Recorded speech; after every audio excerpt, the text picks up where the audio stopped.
नमस्कार दोस्तों, मेरा नाम चंद्रकांत है और आप उल्टा चश्मा यूसी देख रहे हैं। मेरे पीछे मेरी दाईं ओर तीन तस्वीरें आप देख रहे हैं। इन तीनों तस्वीरों के बारे में आपको बताऊंगा और यह भी बताऊंगा कि आज मैं इनकी बात क्यों कर रहा हूं। पहली तस्वीर गोपाल कांडा की है। गोपाल कांडा के ठीक नीचे गीता कोड़ा है और फिर मधु कोड़ा है। आपके मन में यह सवाल होगा, आप यह सोच रहे होंगे कि आज मैं कांडा और कोड़ा की बात क्यों कर रहा हूं। दोस्तों, यह बात इसलिए कर रहा हूं क्योंकि नरेंद्र मोदी अपनी सरकार के, तीसरी सरकार के 100 दिन कंप्लीट कर चुके हैं।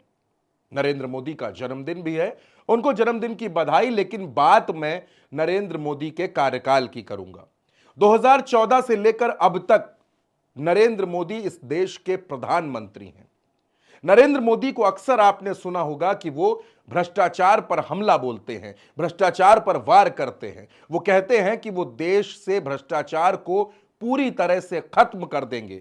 और जब वो ये बात कहते हैं तो इस देश को बड़ी उम्मीदें उनसे बंध जाती हैं। लेकिन वो उम्मीदें कब टूटती हैं दोस्तों? वो उम्मीदें टूटती हैं जब हम इन तस्वीरों को देखते हैं। इन सभी तस्वीरों पर आज मैं आपसे बात करूंगा और शुरुआत गोपाल कांडा से करता हूं। गोपाल कांडा है हरियाणा की राजनीति में जाना पहचाना नाम है। विधायक भी रहे हैं, मंत्री भी रहे हैं और इस बार भी चुनाव लड़ रहे हैं। इनकी अपनी पार्टी है हरियाणा में, उसका नाम हलोपा है। लेकिन हरियाणा में क्या हुआ?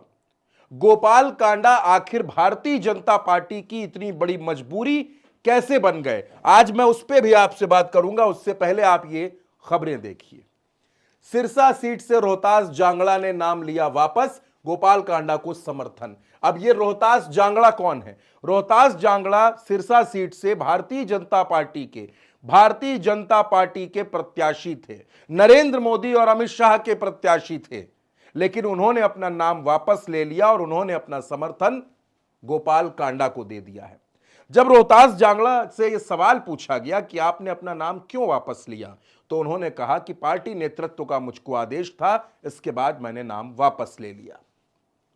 अब दोस्तों, गोपाल कांडा को जो ये समर्थन दिया गया है, इसके बाद गोपाल कांडा ये भी कह रहे हैं कि 89 सीटों पर उनकी पार्टी चुनाव लड़ेगी। गोपाल कांडा को वहां पर भारतीय जनता पार्टी ने अपना समर्थन दे दिया है। ये गोपाल कांडा कौन है? सलाखों के पीछे रह चुके हैं। एक वक्त में लोग बताते हैं कि इनकी जूतों की दुकान हुआ करती थी, लेकिन उसके बाद ये एयरलाइंस के मालिक भी बन गए और इनका नाम जुड़ा गीतिका शर्मा के सुसाइड केस से। बहुत बाद में ये बरी हुए, लेकिन हरियाणा की राजनीति में विवादित हैं, विवादों में रहते हैं। और अब एक बार फिर से हम पहली तस्वीर पर वापस चलेंगे। ये मधु कोड़ा हैं, झारखंड के पूर्व मुख्यमंत्री हैं। और मधु कोड़ा आज की तारीख में कहां है? मधु कोड़ा लंबे वक्त तक सलाखों के पीछे रहे हैं, तमाम घोटालों में इनका नाम रहा है।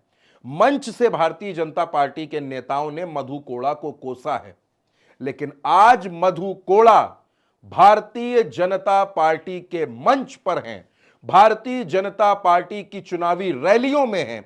इनकी पत्नी है गीता कोड़ा। ये लोकसभा चुनाव से ठीक पहले बीजेपी में शामिल हुई, बीजेपी ने लोकसभा का टिकट दिया और ये गीता कोड़ा, जो मधु कोड़ा की पत्नी है, ये सांसद बन गई। लेकिन सवाल यह है कि मधु कोड़ा कहां है? तो मैं आज आपको मधु कोड़ा को दिखाऊंगा कि वो आखिर है कहां। दोस्तों, ये आप देखिए मेरे पीछे की तस्वीर, परिवर्तन महारैली। ये रैली जमशेदपुर में हुई। गोपाल मैदान, जिसको रीगल मैदान कहा जाता है, वहां भारतीय जनता पार्टी की रैली होती है। यह मंच है, इस मंच पर तमाम नेता हैं। इस मंच पर छत्तीसगढ़ की विधायक भावना बोहरा है, इस मंच पर गीता कोड़ा है, लक्ष्मीकांत वाजपेयी हैं, शिवराज सिंह चौहान है, चंपाई सोरेन है, बाबूलाल मरांडी हैं, अर्जुन मुंडा हैं, अन्नपूर्णा देवी हैं। लेकिन इन सब नेताओं के बीच में देश के प्रधानमंत्री भी खड़े हैं।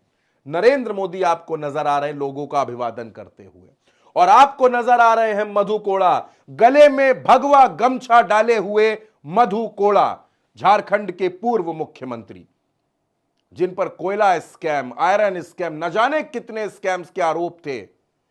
और छोटी मोटी जेल नहीं दोस्तों, 44 महीनों की जेल मधु कोड़ा ने काटी है। भ्रष्टाचार के इतने संगीन मामलों के आरोपी दोषी गीता कोड़ा के पति मधु कोड़ा भारतीय जनता पार्टी के मंच पर हैं, नरेंद्र मोदी के साथ मौजूद हैं। और क्यों हैं वो भी मैं आपको बताऊंगा। आखिर ये पति पत्नी इतनी बड़ी जरूरत क्यों है भारतीय जनता पार्टी की, ये भी बताऊंगा। अब ये कुछ खबरों पर जरा गौर कीजिए। एक ये खबर है, एक ये खबर है, एक 2024 की और एक 2017 की। क्यों मधु कोड़ा को लेकर बीजेपी को करना पड़ रहा पार्टी के अंदर और बाहर विरोध का सामना। ये देखिए, खनन घोटाले में दोषी ठहराए गए पूर्व मुख्यमंत्री मधु कोड़ा को भाजपा ने कभी भ्रष्टाचार का प्रतीक कहा था और अब कह रहे हैं कि फरवरी में ही वो बीजेपी में आ गए जब इनकी पत्नी भारतीय जनता पार्टी में शामिल हुई थी। नितिन गडकरी का स्टेटमेंट आपको दिखा रहा हूं दोस्तों। गडकरी ने कहा, मधु कोड़ा को सीएम बनाने वाले हमें राजनीति ना सिखाएं। अब आप दोस्तों देख सकते हैं। और इस बीच, इस खबर के बीच मैं आपको एक बयान सुनवाना चाहता हूं। देश के गृह मंत्री अमित शाह का लोकसभा में दिया हुआ बयान, मधु कोड़ा के बारे में उन्होंने क्या कहा था, मधु कोड़ा को कैसे भ्रष्टाचार से जोड़ा था, भ्रष्टाचार का प्रतीक बताया था और इस देश की संसद के अंदर बताया था। लेकिन आज मधु कोड़ा बीजेपी के नेता हैं, बीजेपी के मंच पर हैं, नरेंद्र मोदी के मंच पर खड़े हैं। सबसे पहले आप अमित शाह का बयान सुनिए। मधु कोड़ा घोटाला किसने किया? फायर प्रॉन सबमरीन घोटाला किसने किया?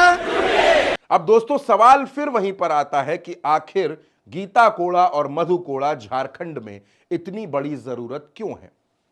दोस्तों, चंपाई सोरेन को अपनी पार्टी में लाने के बाद बीजेपी ने जो इंटरनल सर्वे कराया उसके मुताबिक चंपाई सोरेन से बहुत ज्यादा फायदा भारतीय जनता पार्टी को नहीं मिल रहा है।